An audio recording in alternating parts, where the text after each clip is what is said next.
এখন তো ইলিশের মরশুম, তাই না? তো সবাই তো সর্ষে ইলিশ খেয়েছো। আজ আমি যে পদ্ধতিতে তোমাদের সর্ষে ইলিশ করে দেখাবো, একবার সেই পদ্ধতিতে তোমরা বাড়িতে করে খেও আর আমাকে জানিও। তো চলো যাওয়া যাক। এই চলে এলো বাঙালির মাছের রাজা ইলিশ। তো এবার ইলিশটা ম্যারিনেট করতে হবে। প্রথমে দেব নুন স্বাদ মতো, তারপর দেব হলুদ গুঁড়ো,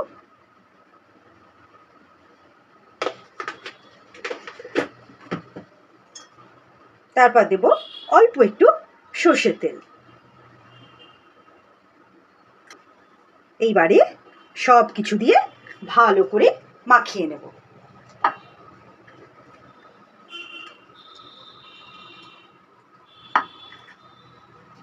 আজ আমার মাখানো হয়ে গেছে। এবার হাতটা ধুয়ে আমি তোমাদের উপকরণ কি লাগছে সেটা দেখিয়ে দেবো। এবার দেখো, এখানে আমি 2 চামচে কালো সর্ষে আর 2 চামচে সাদা সর্ষে নিয়েছি, একটু নুন দিয়ে আর 3টে কাঁচা লঙ্কা দিয়ে ভালোভাবে মিহি করে বেটে নিয়েছি। বাটার আগে তোমাদের বলে রাখি, সর্ষেটাকে প্রথমে গুঁড়িয়ে নেবে মিক্সিতে, গোড়ানোর পর অল্প অল্প জল দিয়ে বাটবে, তাহলে টেক্সচারটা তোমায় দেখায় এই রকম মিহি বাটা হবে। ঠিক আছে? আমি কিন্তু কোনো পোস্ত ব্যবহার এখানে করব না। আর লাগছে কয়েকটা কাঁচা লঙ্কা, 3-4টে কাঁচা লঙ্কা। এবার রান্নাটা শুরু করা যাক। কড়াতে আমি সর্ষের তেল দেবো অল্প, দিয়ে চারিদিকে আমি মাখিয়ে নেব সর্ষের তেলটা। এবার তেলটা গরম হতে হতে আমি দুটো কথা বলবো তোমাদের। সেটা হচ্ছে, যখন ইলিশ মাছ রান্না করবে, ইলিশ মাছের একটা নিজস্ব স্বাদ থাকে, তাই তো? এবং যদি সর্ষে ইলিশ করো, সর্ষের একটা অদ্ভুত ঝাঁঝ থাকে। সেখানে যদি তোমরা কেউ পোস্ত ব্যবহার করো, তাহলে সেই আমার মনে হয় সেই ঝাঁঝটা একটু অল্প হলেও সেটা অন্যরকম হয়ে যায়। তো সর্ষে ইলিশ করার সময় শুধু সর্ষে দিয়ে যদি ইলিশটা করো, একদম পারফেক্ট হবে। তবে তোমরা মনে করলে পোস্ত দিতেই পারো, সেটা তোমাদের স্বাদ যে যেরকম খাবে। তবে আমার ব্যক্তিগত মতামত এটা, সর্ষে ইলিশে সর্ষে ব্যবহার করাটাই বেটার। দেখো, তেল আমার গরম হয়ে গেছে। এবার আমি এতে 5 ফোড়ন দেব। আঁচটা কিন্তু কমিয়ে রাখবে, নাহলে পুড়ে যাবে 5 ফোড়নটা। এইবার আমি যে সর্ষেটা বেটে রেখেছিলাম এটা এর মধ্যে ঢেলে দেব। এবার এর মধ্যে আমি কাঁচা লঙ্কাগুলো দিয়ে দিলাম। এইবার পুরো মশলাটা আমি তেল সমেত এইটাকে একটু কষবো। অল্প নুন একটু দেব, কিন্তু যেহেতু আমি সর্ষেটা নুন দিয়ে বেটেছিলাম, তাই নুনটা খুবই সামান্য দেব। অল্প হলুদ দেব। এই সবকটাকে ব্যালেন্স করার জন্য সামান্যতম চিনি দেব। এইবার এটাকে নাড়তে থাকবো। এই যে পদ্ধতিটা, এটা কি করব তোমরা আস্তে আস্তে দেখতে পারবে। কেন আমি তোমাদের বললাম যে সর্ষে ইলিশের একটা অন্যরকম আছে।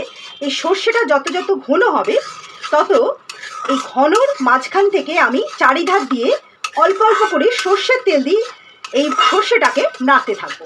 সেটাই হচ্ছে মেন পদ্ধতি। এই পদ্ধতিতে কখনো করে খেয়ে দেখো। আজও কোনো ফিল্টার, কোনো এডিট কিছু করিনি, একদম নর্মাল ক্যামেরায় তুলছি। দেখো কেমন ফুটছে, সর্ষেটা কিন্তু আস্তে আস্তে মরছে জলটা।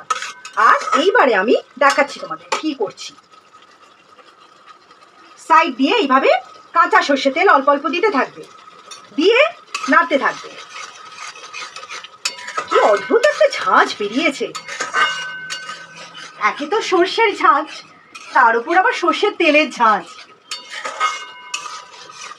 যখন এটা কষবে না, মিডিয়াম আঁচ করে দেবে আঁচটা। এই দেখো, আবার আমি একটু অল্প সামান্য তেল দেবে পাশ থেকে, দিয়ে আবার এরকম নাড়বে।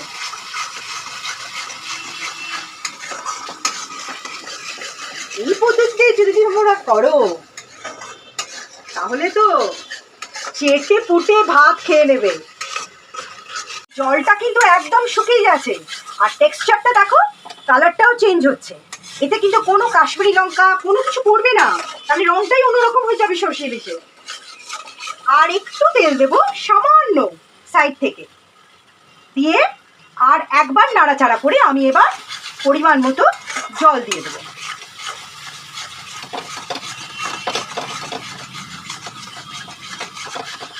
এইবার আমি জল দেব এই পর্যায়ে। খুব বেশি জল দেবে না, তাহলে বড্ড বেশি ট্যালটালে হয়ে যাবে। যাতে পারফেক্ট হয় সেই বুঝে জলটা দেবে। আর মাছগুলোও তো সেদ্ধ হতে হবে। এইবার আমি মাছগুলো একে একে দিয়ে দেবো। এইবার একে একে আমি মাছগুলো দিয়ে দেবো।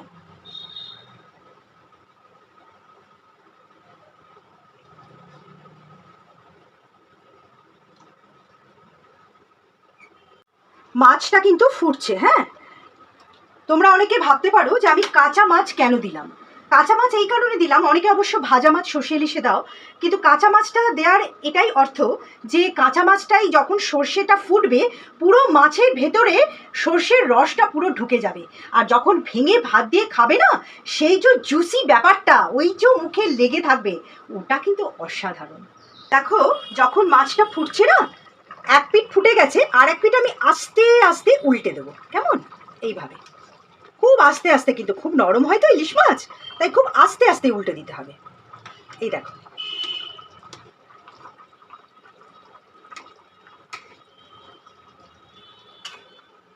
আর একটু ফুটলেই রেডি হয়ে যাবে। আমরা তো বাঙাল, আমাদের বাড়িতে জোড়া ইলিশ পুজো করা হতো। আর যখন এই জোড়া ইলিশ রান্না করা হতো এই পদ্ধতিতেই রান্না করা হতো। আমি সেই জন্যই এভাবেই আমি রান্না করে তোমাদেরকে দেখাচ্ছি। আর সর্ষে ইলিশ নামটা কেন এসেছে বলো তো? কারণ সর্ষে বাটা, ইলিশ মাছ তো আছেই, সর্ষের তেল ঝাঁঝের জন্য, কাঁচা লঙ্কা, রঙের জন্য অল্প হলুদ, আর স্বাদ মতো নুন, আর সামান্যতম চিনি, ব্যাস। এছাড়া এই রান্নার কোনো উপকরণ লাগে না, তাই জন্যেই সর্ষে ইলিশ নামটা এসেছে। দেখো রান্না কিন্তু হয়ে গেছে, অনেক কথা হয়ে গেল, তোমাদের সঙ্গে একটু বেশি বকে ফেলি ভিডিওতে। কি করব, কথা বলতে ভালোবাসি। টেক্সচারটা তোমাদের একটু দেখাই। এই দেখো, আর এই হচ্ছে ঝোলের কাই, ঠিক এই রকম জিনিসটা থাকবে। এর মধ্যে আমি কাঁচা সর্ষে তেল এবার লাস্ট দিয়ে দেব, দিয়ে আর কিচ্ছু না, আর কিন্তু ফোটাবো না, গ্যাসটাকে অফ করে দেবো।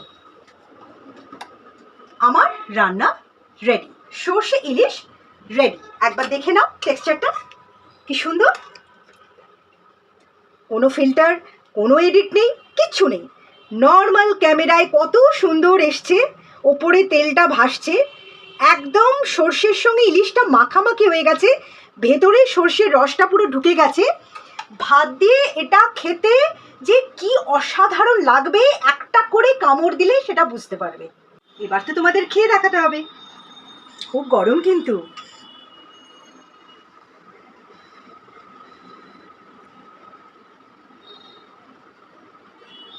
কি বলবো বলো, তোমরা বানিয়ে দেখো, আমি বলবো জাস্ট অসম।